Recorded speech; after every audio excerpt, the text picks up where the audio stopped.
तो चलिए एक नए जो मॉडल पेपर के तहत है उसके अगले क्वेश्चन में हम चलते हैं। 1 मिनट यहाँ पर।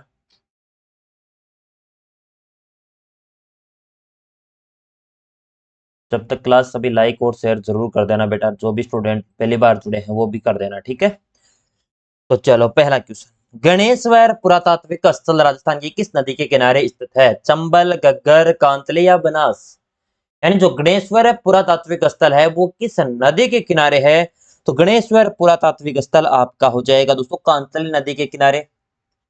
और गणेश्वर दोस्तों जो स्थान कहां पर है? नीम का थाना सीकर। पहले तो जिला बना दिया था दोस्तों हमारे अशोक जी गहलोत ने, लेकिन भजन लाल जी ने कहा कि हम नीम का थाना नहीं रखेंगे, हम सीकर के अंदर ही डाल देंगे, है ना। चलो, और ये गणेश्वर सभ्यता किस प्रकार के? ताम्र युगीन सभ्यता है। ताम्र युगीन सभ्यता हो जाएगी आपकी, ये आपकी गणेश्वर सभ्यता। और इसका उत्खनन आपके किसके द्वारा किया जाता है? आपके गणेश्वर पुरातात्विक स्थल का उत्खनन उत्खनन किया जाता है आपके किसके द्वारा? अपने अभी नाम नहीं आ रहा है, रतन चंद्र अग्रवाल थे क्या? रतन चंद्र अग्रवाल के द्वारा इसका उत्खनन आपका किया जाता है, ये आपको ध्यान रखना है। और गणेश्वर जो से प्राप्त ताम्र आयुध उपकरण और ताम्र युगीन सभ्यता का प्राचीनतम जो सिद्ध अवशेष करते हैं दोस्तों। किस गुर्जर प्रतिहार शासक से जालोर का प्रतिहार वंश प्रारंभ होता है? ककुक, रजिल, नागभट्ट प्रथम या वत्सराज? जालोर के अंदर जो आपका प्रतिहार वंश का प्रारंभ गुर्जर प्रतिहार के किस शासक से? तो वो शासक थे आपके कौन? नागभट्ट प्रथम दोस्तों। नागभट्ट ने अरबों को दोस्तों क्या किया था? पराजित किया था।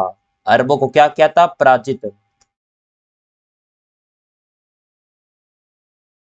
महाराणा भीम सिंह ने अंग्रेजों के साथ संधि कब की? 10 जनवरी 1818, 10 जनवरी 1817, 13 जनवरी 1818, 6 जनवरी 1818?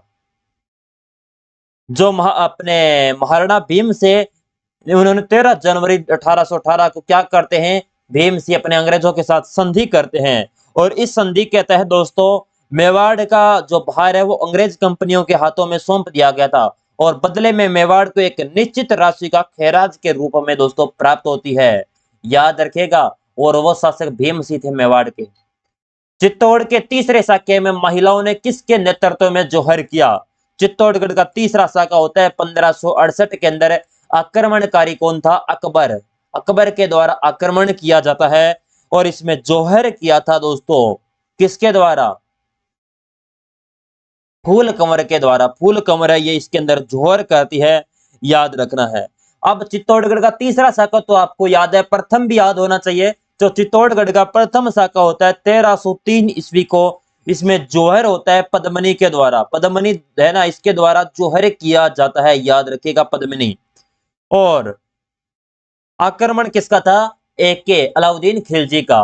और सेकंड जो आपका शाखा है 1535 के अंदर जोहर किया था करमावती के नेतृत्व के अंदर जोहर किया जाता है। और गुजरात के शासक बहादुर शाह का दोस्तों इसमें अपना आक्रमण।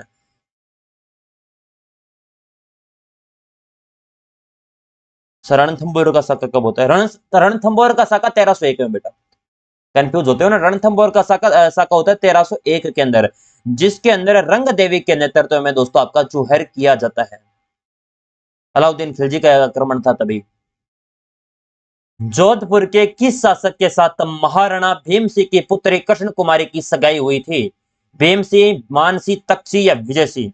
मेवाड़ के महाराणा थे भीम सिंह, उनकी पुत्री थी कृष्णा कुमारी, जिनकी सगाई जोधपुर के शासक भीम सिंह के साथ की गई थी। लेकिन दोस्तों महाराजा भीम सिंह की विवाह से पहले ही क्या हो जाती है? मृत्यु हो जाती है। और कृष्णा कुमारी से विवाह को लेकर जयपुर के शासक जगत सिंह व मानसी जोधपुर के शासक मध्य युद्ध होता है, जो गिंगोली का युद्ध कहलाता है 1807 में, जिसमें जगत सिंह की क्या होती है? विजय होती है। याद रखना, प्रश्न पूछा जा सकता है कि गिंगोली का युद्ध किसको लेकर होता है? तो कृष्णा कुमारी जो अपनी भीम सिंह की पुत्री थी, और महाराणा भीम सिंह ना, महाराणा भीम सिंह की पुत्री थी। और जोधपुर के शासक थे आपके भीम सिंह, जिनके साथ सगाई हो रखी थी, लेकिन उनकी मृत्यु हो जाने पर फिर इनका विवाह दोस्तों, विवाह को लेकर जयपुर के शासक एक तो हो गए आपकी जगत सिंह, और मानसी जोधपुर के शासक हो गए। तो जोधपुर वाले कह रहे हैं कि हम यहां पर ही लेकर आएंगे, और जयपुर वाले कह रहे हैं कि हम यहां पर लेकर आएंगे कृष्णा कुमारी को। इसके मध्य लड़ाइयां होती है, फिर विजय कौन होता है? जगत सिंह, जो कहां के शासक थे? आपके जयपुर के शासक। अल्बर्ट हॉल संग्रहालय की स्थापना किसके द्वारा की गई? सवाई मानसिंह दिवत्य, सवाई माधोसिंह दिवत्य, सवाई राम सिंह दिवत्य, या सवाई जगत सिंह? अल्बर्ट हॉल संग्रहालय, अल्बर्ट हॉल संग्रहालय राजस्थान का प्रथम संग्रहालय है ये। राजस्थान का प्रथम संग्रहालय यह हो जाएगा आपका। रामनिवास बाग हो गए दोस्तों, एक तो रामनिवास बाग, एक हो जाएगा रामगढ़ बांध,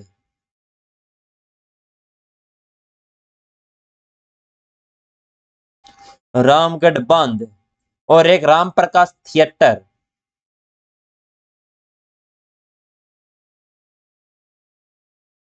राम निवास बाग, गढ़ बांध, राम प्रकाश थिएटर, इन तीनों का संबंध किससे है? इन तीनों का भी स्थापना किसके द्वारा? रामसी सेकंड के द्वारा की जाती है, और रामसी सेकंड के द्वारा ही अपने अल्बर्ट हॉल की स्थापना की जाती है, यह भी आपको ध्यान रखना है।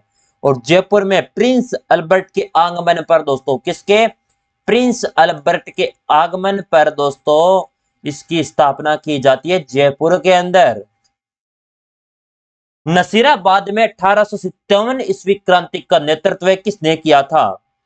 नसीराबाद में, नसीराबाद में क्रांति की शुरुआत होती है 28 मई 1857 को, और यहां पर जो नसीराबाद की 15वीं बंगाल जो नेटिव इन्फेंट्री है, उनके सैनिकों के द्वारा विद्रोह किया जाता है, और इस क्रांतिकारी में दो अंग्रेज अधिकारी दोस्तों मारे जाते हैं। एक तो था न्यूम्बरी, न्यूम्बरी अंग्रेज अधिकारी, और एक था दोस्तों सपोर्टिस हुड। उन दोनों की क्या कर दी जाती है? हत्या कर दी जाती है, और इसका नेतृत्व करने वाले थे बख्तावरसी दोस्तों। बीकानेर के किस शासक ने अकबर के नागौर दरबार के में मुगल अधीनता स्वीकार की? बीकानेर का कौन सा शासक था जिसके द्वारा मुगल की अधीनता, मुगलों की अधीनता स्वीकार करने वाले? क्योंकि दोस्तों वो थे राव कल्याणमल। अधीनता का स्वीकार का मतलब है उनकी पुत्री का विवाह अकबर के साथ किया गया था। राव कल्याणमल की पुत्री थी, राव कल्याणमल शासक था बीकानेर का, जिनकी पुत्री थी दोस्तों, जिनका विवाह आपके अकबर के साथ, तो मुगलों की ऑटोमेटिक अधीनता स्वीकार कर ली गई। और ये आपके कब स्वीकार कर की जाती है? 1570 ईस्वी के अंदर दोस्तों, नागौर के अंदर दरबार लगा था, वहां पर दोस्तों अधीनता स्वीकार करते हैं। राव कल्याणमल ने अपने पुत्रों को रायसी व पृथ्वीराज को मुगल दरबार में भेजा था, यह भी आपको ध्यान रखना है। मानगढ़ हत्याकांड के पश्चात गोविंदगिरी को गिरफ्तार करके कहां भेजा गया? मानगढ़ हत्याकांड मैंने बहुत बार बता चुका हूं, 17 नवंबर 1913 को होता है। कहां पर होता है? डूंगरपुर के अंदर। और मानगढ़ हत्याकांड के पश्चात गोविंदगिरी को गिरफ्तार करके अहमदाबाद है, वहां पर आपको भेज दिया जाता है। और इस हत्याकांड के बाद जो संप सभा है गोविंदगिरी, जिसके संस्थापक है, जिसको क्या कर दिया जाता है? अवैध रूप से घोषित कर दिया जाता है कि अवैध है ये भी आपको ध्यान रखना है। प्रश्न इंपोर्टेंट है, चाहे किसी भी प्रकार से पूछा जाए आपसे। देशी रियासतों के मसले को हल करने के लिए रियासती विभाग की स्थापना कब और किसके नेतृत्व में की गई? रियासती विभाग के सलाहकार पूछ लिया जाए बेटा, सलाहकार। रियासती विभाग के सलाहकार हैं सचिव वीपी मेनन दोस्तों, वीपी मेनन, ये थे इसके सलाहकार। और रियासती विभाग को दोस्तों मसले को हल करने के लिए 5 जुलाई 1947 को भारत की अंतरिम सरकार के द्वारा सरदार वल्लभ भाई पटेल के नेतृत्व के अंदर आपकी रियासती विभाग के गठन किया जाता है। अलग अलग रियासतों का एकीकरण दोस्तों। मनुस्मृति व कौटिल्य ने किस दुर्ग को सर्वश्रेष्ठ दुर्ग बताया? जल दुर्ग, गिरि दुर्ग, सैन्य दुर्ग, सहाय दुर्ग?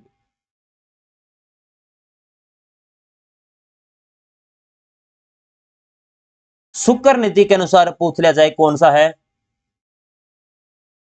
शुक्र नीति के अनुसार सर्वश्रेष्ठ दुर्ग है सैन्य दुर्ग। और मनुस्मृति और कौटिल्य के अनुसार सर्वश्रेष्ठ है गिरि दुर्ग। गोगा जी के थान किस वृक्ष के नीचे होते हैं? नीम, खेजड़ी, पिंपल या बरगद? गोगा जी के थान, गोगा जी के थान की बात कर ली जाए दोस्तों, किस वृक्ष के नीचे होते हैं? तो गोगा जी के थान होते हैं दोस्तों आपके खेजड़ी वृक्ष के नीचे। और जहां मूर्ति स्वरूप एक पत्थर पर सर्प की आकृति होती है, याद रखिएगा। गोगा जी की स्मृति के अंदर मेला दोस्तों कब लगता है? भाद्रपद कृष्ण या शुक्ल दोस्तों, भाद्रपद कृष्ण आपके नवमी को, जिसे कहते हैं आपके गोगा नवमी। गोगा नवमी कब आती है? भाद्रपद कृष्ण नवमी को। गोगा नवमी को दोस्तों गोगा मेड़ी के अंदर मेला बढ़ता है, और गोगा मेड़ी कहां पर है? नोहर हनुमानगढ़, यहां पर मेला लगता है।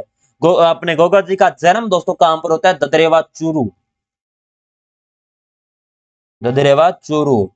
और ददरेवा चूरू वहां पर दोस्तों शीर्ष मेड़ी बनी हुई है, शीर्ष मेड़ी, जहां पर समाधि स्थल को गोगा मेड़ी, और आपके शीर्ष मेड़ी जहां पर जन्म स्थल है वहां पर शीर्ष मेड़ी के नाम से जानी जाती है।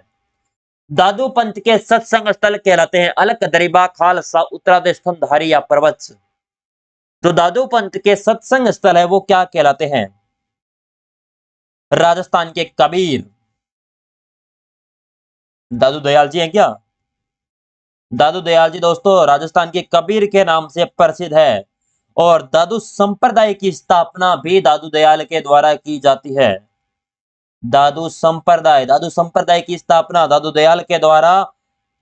और कहां पर आपके प्रधान पीठ है? नारायणा, नारायणा प्रधान पीठ, नारायणा, नारायणा कहां पर है? जयपुर के अंदर। और दादू पंत के सत्संग स्थल को कहते हैं अलक दरीबा। ऑप्शन ए आपका सही हो जाएगा इसमें। और वृंदानंद जी के शिष्य संत दादू दयाल जी ने राजस्थान में निर्गुण भक्ति आंदोलन है ये चलाते हैं दोस्तों, याद रखिएगा। एक तो वृंदानंद जो नंद है उनके शिष्य थे जो संत दादू दयाल। तारकिन का उर्स किस पीर की दरगाह पर आयोजित होता है? संत हमीमुद्दीन नागौरी, ख्वाजा मोइनुद्दीन चिश्ती, पीर दुल्ले शाह, उपरोक्त में से कोई नहीं। यह राज्य का सबसे बड़ा दूसरा उर्स है दोस्तों, और यह दोस्तों कहां पर आयोजित होता है? किस दरगाह पर? ख्वाजा हमीमुद्दीन नागौरी, और यह अजमेर के अंदर बेटा। कहां पर? अजमेर के अंदर। नहीं, अजमेर में तो वो अपना कौन सा बरता है? ख्वाजा अपने मोइनुद्दीन चिश्ती का है ना। सबसे बड़ा तो यह है आपका ख्वाजा मोइनुद्दीन चिश्ती, सबसे बड़ा उर्स अजमेर में। और संत हमीमुद्दीन नागौरी का नागौर में, यह सेकंड है आपका। मीनाकारी कला किस जिले की प्रसिद्ध है? पाली, जयपुर, जोधपुर, बीकानेर? जो मीनाकारी कला है वो किस जिले की प्रसिद्ध हो जाएगी? मीनाकारी एक पुरानी और अति प्रचलित प्रौद्योगिकी है, यह मुख्यतः आभूषणों और सजावटी कलाओं के ऊपर की जाती है। और मीनाकारी कला कहां पर हो जाएगी आपकी? जयपुर। राजस्थान की वेशभूषा में निम्नलिखित में से कौन सी ओढ़नी विवाहित महिलाओं द्वारा नहीं ओढ़ी जाती? जो विवाहित महिला है दोस्तों वो ओढ़नी नहीं ओढ़ती इनमें से। तार भात की ओढ़नी, तारा भात की ओढ़नी ओढ़ी जाती है महिलाओं के द्वारा। कटकी बात की ओढ़नी नहीं ओढ़ी जाती। कटकी बात की ओढ़नी कब पहनी जाती है? कुंवारी कन्याओं द्वारा ओढ़ी जाती है। जो कुंवारी कन्याएं होती है दोस्तों कटकी बात की ओढ़नी ओढ़ी जाती है। और मीणा जनजाति विभाग महिलाओं की वेशभूषा तारा बात की ओढ़नी है, ज्वार बात की ओढ़नी है, केरी बात की ओढ़नी है, और आलू बात की ओढ़नी है। ये सारी की सारी ओढ़नी दोस्तों कहां की है? मीणा जनजाति में विवाह से प्रचलित ओढ़नियां हैं, वेशभूषा। सुपार्श्वनाथ चरित्रम नामक ग्रंथ किस मेवाड़ के शासक के शासन काल में चित्रित हुआ था? सुपार्श्वनाथ चरित्रम एक ग्रंथ है जिसका अपना निर्माण दोस्तों 1422 से लेकर 1423 के मध्य राणा मोकल के द्वारा करवाया गया था, और यह वर्तमान में संग्रहित काम पर है उदयपुर संग्रहालय में। उदयपुर संग्रहालय में संग्रहित है। सागड़ी प्रथा, बंधुआ मजदूर, मृत्यु भोज, वधु पक्ष को वर पक्ष की ओर से मूल्य देने की प्रथा, पुत्री के विवाह पर रुपए ले जाने की प्रथा। सागड़ी प्रथा, सागड़ी प्रथा एक बंधुआ मजदूरी है जिसको दोस्तों 1961 के अधिनियम के तहत 1961 का एक्ट आता है जिसके अधिनियम के तहत बंधुआ मजदूरी को दोस्तों मुक्ति दिलाने का प्रयास आपका किया गया था। ग्रास्य जनजाति का नृत्य जिसमें महिलाएं रिश्ते की मांग करते हुए नृत्य करती है।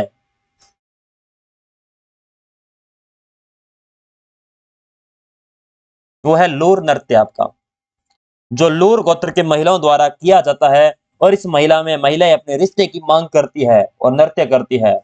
और दोस्तों ये घूमर नृत्य का ही एक दोस्तों रूप है। निम्नलिखित आभूषणों का सही अवरोही क्रम है। बाजूबंद कहां पर बेटा आपका? बाजूबंद हाथ में। भम भी कहां पर पहना जाता है? नाभि में पहना जाने वाला आभूषण है जो दोस्तों कालबेलिया जो महिलाएं नृत्य के समय पहनती है। कंदोरा ये कमर का, तो अवरोही का यानी ऊपर से नीचे ना, तो बाजूबंद बम भी कंदोरा हो जाएगा। हाथ फिर नाभि फिर कमर। मादलिया पहना जाता है पुरुषों द्वारा मस्तक पर, महिलाओं द्वारा गले में, महिलाओं द्वारा ललाट पर, पुरुषों द्वारा कलाई पर। मादलिया मादलिया दोस्तों पहनती है महिलाओं द्वारा गले में। तुलसी हालरो तिमणिया तथा पौन नामक आभूषण महिलाओं द्वारा शरीर के कौन से भाग पर पहने जाते हैं? सिर, गला, हाथ या कमर। तुलसी हालरो तिमणियों पौननाक ये दोस्तों आपके आभूषण दोस्तों गले में। जहार पीर के नाम से कौन से लोक देवता जाना जाता है? देवनारायण जी, हड़बू जी, गोगा जी, रामदेव जी। जहार पीर गोगा जी दोस्तों। और भाद्रपद कृष्ण नवमी को दोस्तों इनका मेला भरता है, अभी पढ़ के आए ना, भाद्रपद कृष्ण नवमी। शीश फूल नामक आभूषण शरीर के किस अंग पर पहना जाता है? सिर, नाक, गर्दन, कान। शीश फूल सिर पर, शीश का मतलब सिर पर। लूंग नामक आभूषण पहना जाता है ललाट पर, पैरों में, कलाई में या कान में। लूर नामक आभूषण आपका कान में पहना जाने वाला है। 20-25 क्वेश्चन में से कितने सही होते हैं बेटा? जल्दी से बताओ कमेंट बॉक्स में।